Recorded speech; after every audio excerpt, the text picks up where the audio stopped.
At one point in time, Dana White was swimming against the idea of bringing women into the UFC. When are we going to see women in the UFC, man? Never. Never? Never. But then came the Ronda Rousey wave, and the UFC Supremo was swept away with the currents.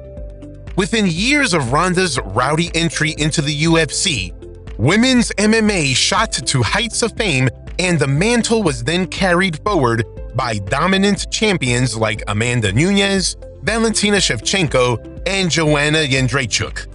But it seems like we're back at square one now, with no female stars standing out like the legends I just mentioned, and unfortunately, the interest in women's MMA is decreasing by the day.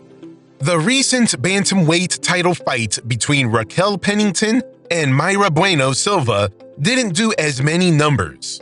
And even our community posts on YouTube featuring female stars get almost half the amount of engagement compared to male fighters. The question is, what went wrong? The story of women's MMA in the UFC starts in 2012, when Strikeforce bantamweight champion Ronda Rousey signed with the promotion after the Strikeforce UFC merger. Immediately after joining the UFC, Rousey's Strikeforce belt was promoted to the UFC bantamweight title, and she made her first title defense against Liz Carmouche at UFC 157. The Olympian finished her opponent within a round, kickstarting a dominant winning run in the promotion that lasted 3 years. In her title reign, Rousey destroyed big names like Miesha Tate, Kat Zingano, and Sarah McMahon, and became one of the biggest stars in the sport.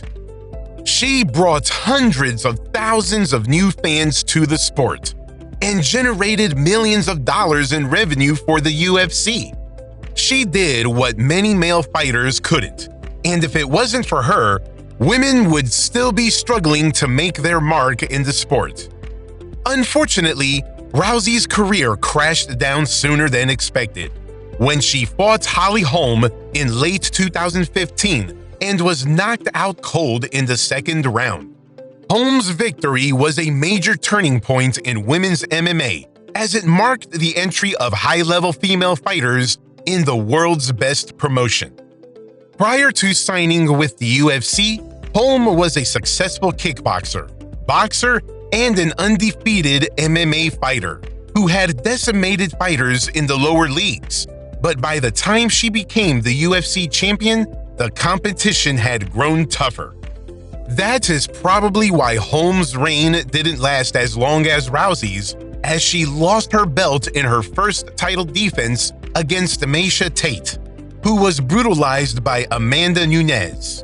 The Brazilian started her reign of terror in the UFC bantamweight division by destroying Rousey in her first title defense and then picking apart every opponent she faced to win belts in 2 divisions as well as a number of title defenses. She most notably beat Rousey, Holm, Chris Cyborg, and Valentina Shevchenko, who moved down to flyweight in 2018 to start a dominant reign of her own, beating women left, right, and center.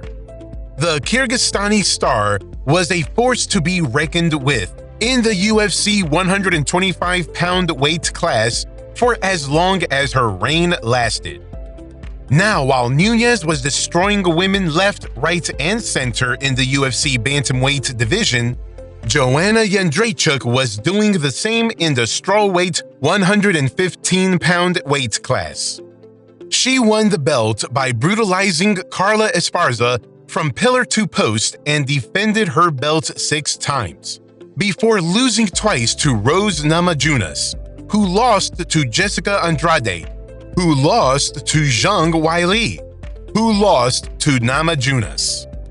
Out of the 3 UFC divisions, the strawweight is arguably the most competitive, and it's still packed with a ton of explosive fighters who are ready to take over the world.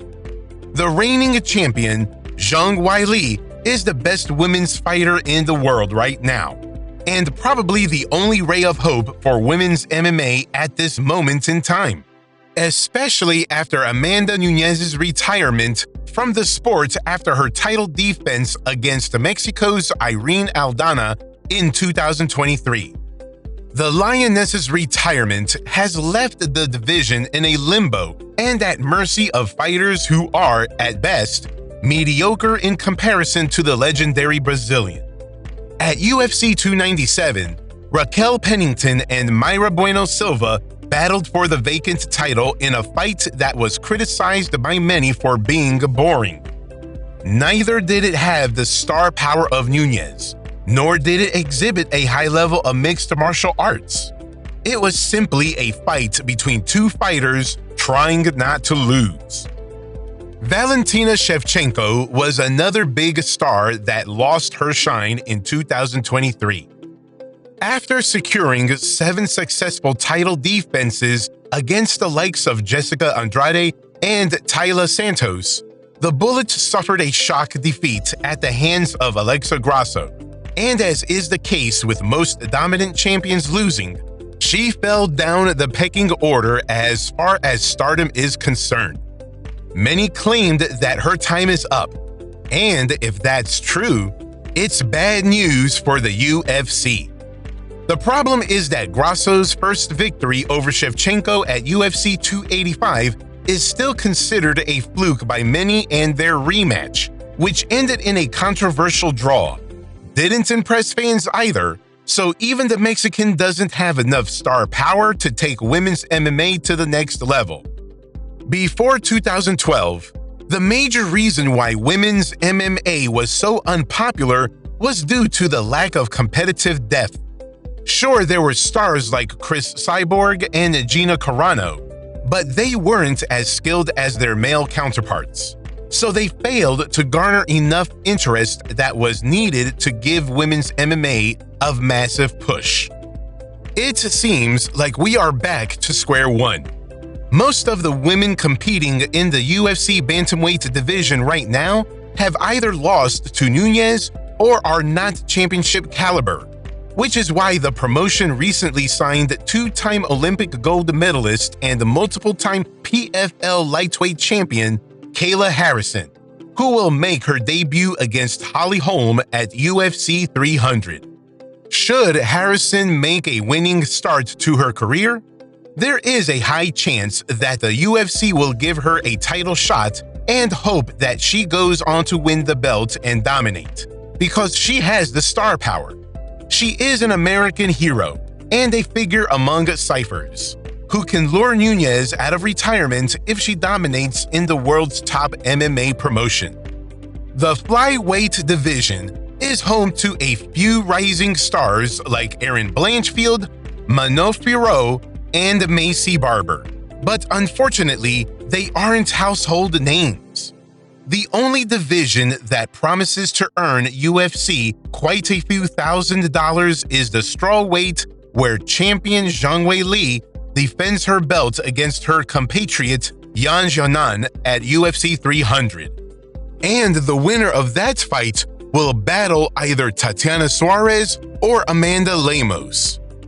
Rose Namajunas and Mackenzie Dern are in the conversation as well, so the strawweight is pretty stacked at the moment. And Dana White must be hoping that it stays that way for a considerable amount of time, because he seems to be running out of options and ideas in flyweight and bantamweight. The UFC's women's divisions are in dire need of an overhaul.